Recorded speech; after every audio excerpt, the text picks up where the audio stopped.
The following audiobook is intended for mature audiences and contains graphic language, adult content, and violence. It is also based around the universes of Hazbinhotel and Hell of a Boss. Other characters that may appear or get mentioned belong to their respective owners/creators. Not recommended for listeners below the age of 18. Listener discretion is advised.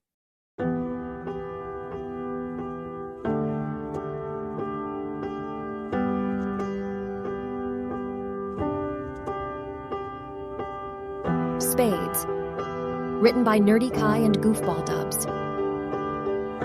Cover art by Opal Malow.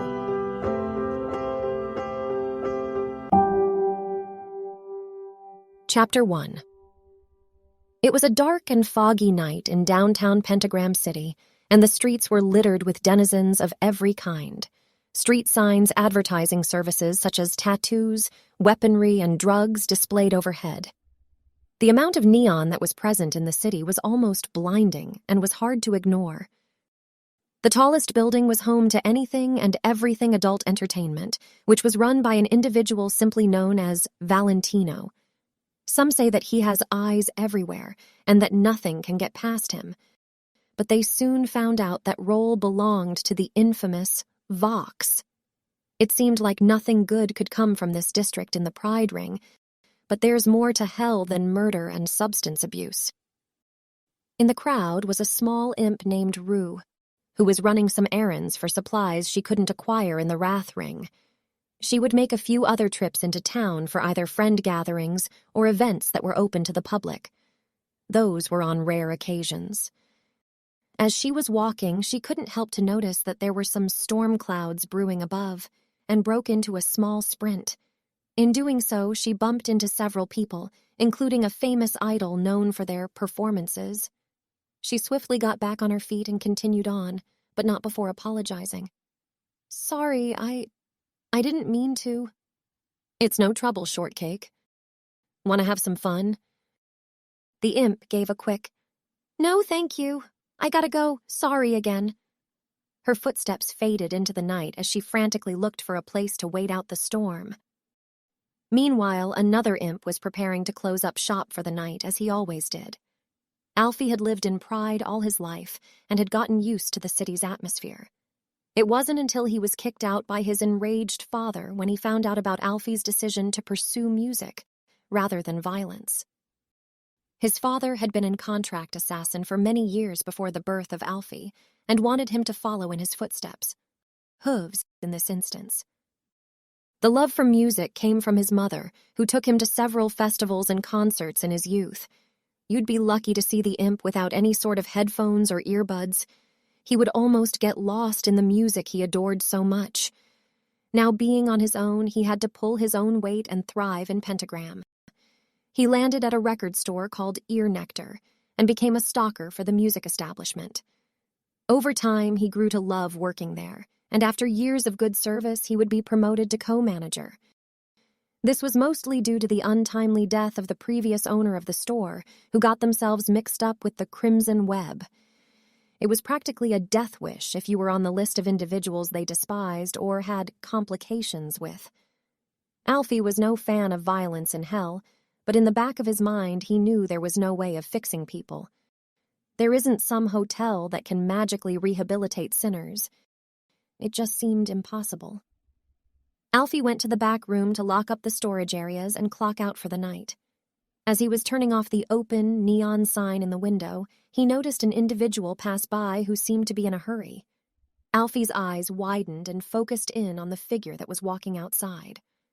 He made his way to the door and called out to the figure. "Hey, are you okay? It's coming down pretty hard out here. How about you come inside?" He could hear a small gasp escape them, and they hurriedly crossed the road to approach the store. Alfie held the door open and shut it behind. "I'm sorry if I'm wasting your time, but I had no other place to go. I hope you're not mad at me." Alfie looked over and responded with a quick, "No, it's okay. I was just meaning to lock up for the night. I'm not in any hurry to get back home. After all, it is a Friday," under his breath. "Thank Lucifer." "I guess that's true. I'm so sorry once again." "Don't be. I'm more than happy to provide you shelter from the pouring rain." Which, by the way, what are you doing out here at this hour? It's dangerous to be out and about. The figure set down the load of groceries and slid off the hood of their jacket. Alfie's expression changed as he gazed upon the imp's face. In his mind, he couldn't help but say, "They're so cute." His cheeks started to glow a light red, which the other imp took notice to.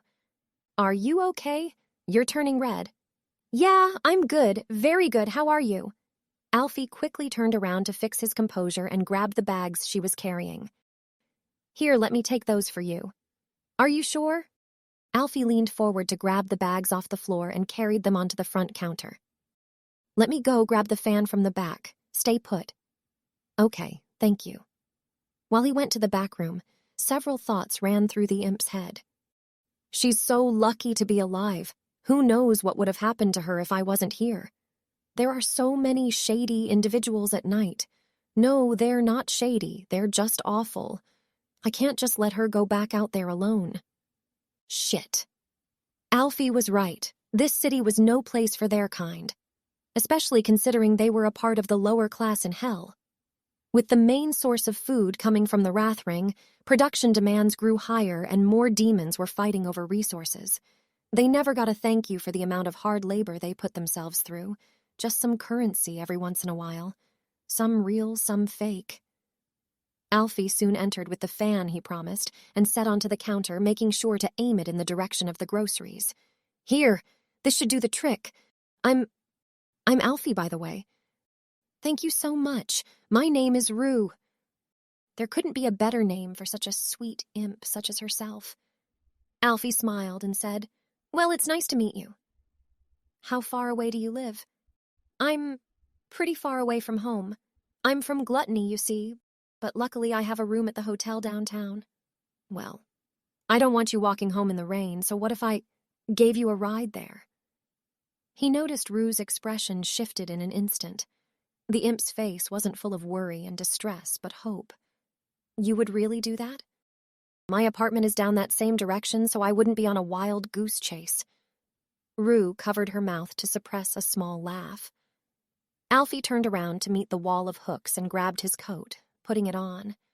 He then steadily lifted up the grocery bags and the two headed towards the door. "Here."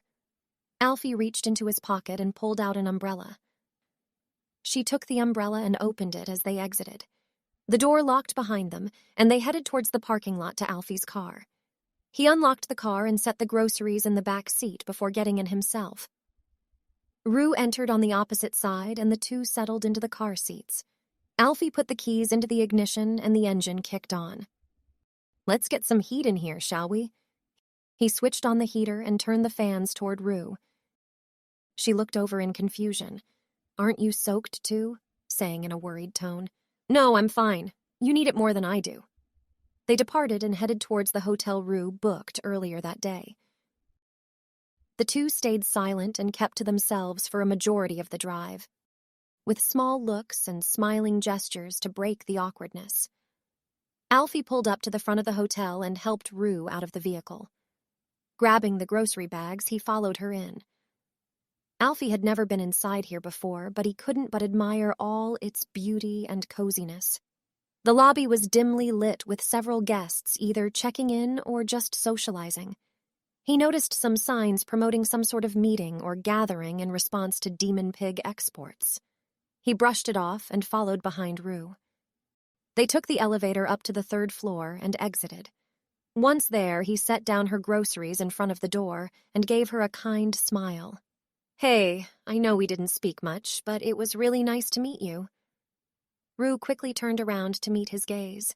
She turned a slight shade of red and said under her breath, "It was nice to meet you too, and thank you again for helping me."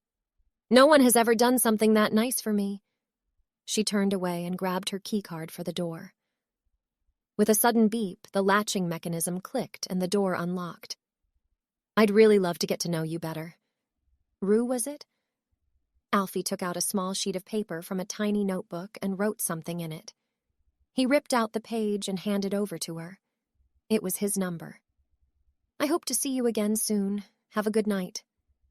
Quietly, "Thanks. You too." She watched as Alfie walked down the hallway and turned the corner, her heart beating out of her chest. She picked up the bags and closed the door behind her. She set them down and plopped onto the bed for a moment. She then got up and made her way over to the window, pulling away the curtains.